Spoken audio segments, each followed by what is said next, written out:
আমিষ আহার অর্থাৎ মাছ মাংস ডিম খাওয়া সম্পর্কে স্বামীজির মতামত কি ছিল, তিনি এ সম্পর্কে কি ব্যাখ্যা দিয়েছেন বা যুক্তি দিয়েছেন, এই সব কিছু নিয়েই আজকের এই ভিডিওতে আলোচনা করব এবং এই ভিডিওর শেষে স্বামী বিবেকানন্দের কিছু অজানা তথ্য তুলে ধরার চেষ্টা করব, যেটা আপনাদের খুবই সমৃদ্ধ করবে। তাহলে চলুন শুরু করা যাক। একবার এক শিষ্য স্বামীজিকে প্রশ্ন করলেন, স্বামীজি, খাদ্যাখাদ্যের সহিত ধর্মাচরণের কিছু সম্পর্ক আছে কি? স্বামীজি বললেন, অল্প বিস্তর আছে বই কি। তখন শিষ্য আবার জিজ্ঞাসা করলেন, আচ্ছা স্বামীজি, মাছ মাংস খাওয়া কি উচিত আর আবশ্যক কি? এর উত্তরে স্বামীজি বললেন, অবশ্যই দরকার, মাছ মাংস অবশ্যই খাওয়া দরকার, খুব খাবি, তাতে যা পাপ হবে তা আমার। তোদের দেশের লোকগুলোর দিকে একবার চেয়ে দেখ দেখি, মুখে মলিনতার ছায়া, বুকে সাহস ও উদ্যোগ শূন্যতা, শরীরের তুলনায় পেটটি বড়, হাতে পায়ে বল নেই, ভীরু ও কাপুরুষের মতো। এবারে শিষ্য বললেন, স্বামীজি, মাছ মাংস খাইলে যদি উপকার হইবে, তবে বৌদ্ধ ও বৈষ্ণব ধর্মে অহিংসাকে পরম ধর্ম বলা হয়েছে কেন? এরপর স্বামীজি বললেন, বৌদ্ধ ও বৈষ্ণব ধর্ম আলাদা নয়। বৌদ্ধ ধর্মের পরবর্তী সময় হিন্দু ধর্ম তার কতগুলি নিয়ম নিজেদের ভিতর ঢুকিয়ে আপনার করে নিয়েছে। ওই ধর্মই এখন ভারতবর্ষে বৈষ্ণব ধর্ম বলে বিখ্যাত। অহিংসা পরম ধর্ম, বৌদ্ধ ধর্মের এই মত খুব ভালো। তবে অধিকারী বিচার না করে বলপূর্বক রাজশাসনের দ্বারা ওই মত জনসাধারণের সকলের উপর চালাতে গিয়ে বৌদ্ধ ধর্ম দেশের মাথাটি একেবারে খেয়ে দিয়ে গেছে। ফলে যা হয়েছে, লোকে পিঁপড়েকে চিনি খাওয়াচ্ছে আর টাকার জন্য নিজের ভাইয়ের সর্বনাশ করছে। অমন বকধার্মিক এই জীবনে অনেক দেখেছি। অন্যদিকে দেখ, বৈদিক ও মনুত্ব ধর্মে মৎস্য মাংস খাওয়ার বিধান রয়েছে, আবার অহিংসার কথাও আছে। অধিকার বিশেষে হিংসা এবং অধিকার বিশেষেই অহিংসা ধর্ম পালনের ব্যবস্থা রয়েছে। শ্রুতি বলেছেন, মা হিংসাত সর্বভূতানি। মনুও বলেছেন, নির্বৃত্তিস্তু মহাফলা। তখন শিষ্যটি বললেন, এমনও দেখিয়াছি, মহাশয় ধর্মের দিকে একটু ঝোঁক হইলেই মাছ মাংস ছাড়িয়া দেয়। অনেকের চোখে ব্যভিচারী, গুরুতর পাপ অপেক্ষাও মাছ মাংস খাওয়াটা বেশি পাপ। এই ভাবনা কোথা থেকে আসিল?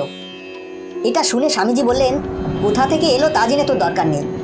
তবে ওই মত মানুষগুলোর মাথায় ঢুকে যে তোদের সমাজের ও দেশের সর্বনাশ সাধন করেছে, তা তো দেখতেই পাচ্ছিস। দেখ না, তোদের পূর্ববঙ্গের লোক মাছ মাংস খুব খায়, তাই তারা পশ্চিমবাংলার লোকের চেয়ে সুস্থ শরীর। তোদের পূর্ব বাংলার বেশিরভাগ মানুষেরা এখনো রাতের লুচি বা রুটি খেতে শেখেনি, তাই আমাদের দেশের লোকগুলোর মতো অম্বলের ব্যারামে ভোগে না। শুনেছি পূর্ব বাংলার পাড়াগাঁয়ের লোকেরা অম্বলের ব্যারাম কাকে বলে তা জানেই না। এরপর শিষ্য বললেন, আজ্ঞে হ্যাঁ, আমাদের দেশে অম্বলের ব্যারাম বলিয়া কোনো ব্যারাম নাই। এ দেশে আসিয়া ওই ব্যারামের নাম শুনিয়াছি। দেশে আমরা দুবেলা মাছ খাইয়া থাকি। এরপর স্বামীজি বললেন, তা খুব খাবি, ঘাস পাতা খেয়ে পেট রোগা বাবাজির দলে দেশ ছেয়ে গেছে। ওসব সাত্ত্বগুণের চিহ্ন নয়, মহাতম গুণের ছায়া, মৃত্যুর ছায়া। সাত্ত্বগুণের চিহ্ন হচ্ছে মুখে উজ্জ্বলতা, হৃদয়ে অদম্য উৎসাহ, প্রচন্ড কর্মতৎপরতা। আর তমগুণের লক্ষণ হচ্ছে আলস্য, মোহ, জড়তা, নিদ্রা, এসব। তখন শিষ্য বললেন, কিন্তু স্বামীজি, মাছ মাংসে তো রজগুণ বাড়ায়। এরপর স্বামীজি বললেন, আমি তো তাই চাই। এখন রজগুণেরই দরকার দেশের। যেসব লোককে এখন সাত্ত্বগুণী বলে মনে করছিস, তাদের ভেতর 15 আনা লোকই তমভাবাপন্ন, 1 আনা লোক সাত্ত্বগুণী মেলে তো ঢের। এখন চাই প্রবল রজগুণের তাণ্ডব, উদ্দীপনা। দেশ যে ঘোর তমসাচ্ছন্ন, দেখতে পাচ্ছিস না? এখন দেশের লোককে মাছ মাংস খাইয়ে উদ্যমী করে তুলতে হবে, জাগাতে হবে, কর্মতৎপর করতে হবে, নতুবা ক্রমে দেশশুদ্ধ লোক জড়ো হয়ে যাবে, গাছ পাথরের মতো জড়ো হয়ে যাবে।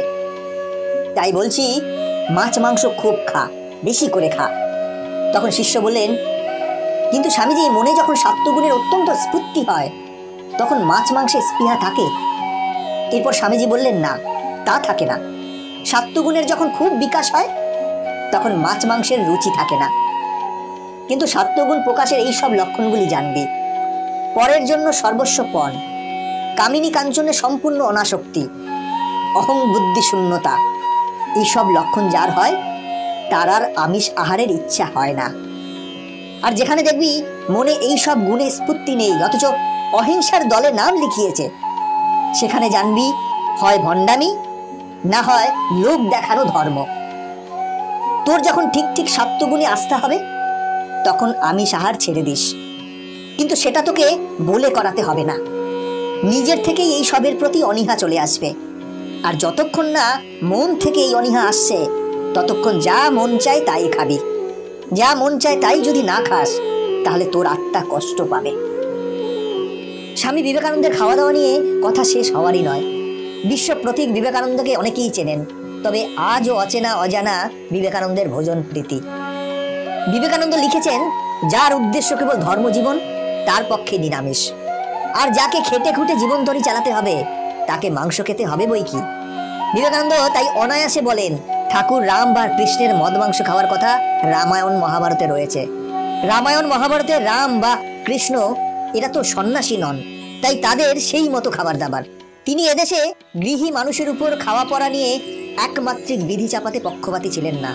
তিনি আসলে দুটি আলাদা মার্গের কথা বলেন, একটি মোক্ষ, অন্যটি ধর্ম। মোক্ষপরায়ণ যারা, তারা জাগতিক বিষয় উদাসীন, আত্ম উপলব্ধির জন্য ত্যাগের পথে এগিয়ে যাবে। সেই মোক্ষমুখী ত্যাগী তো সবাই হবেন না। যারা মোক্ষপরায়ণ নন, তারা ধর্মপরায়ণ হবেন।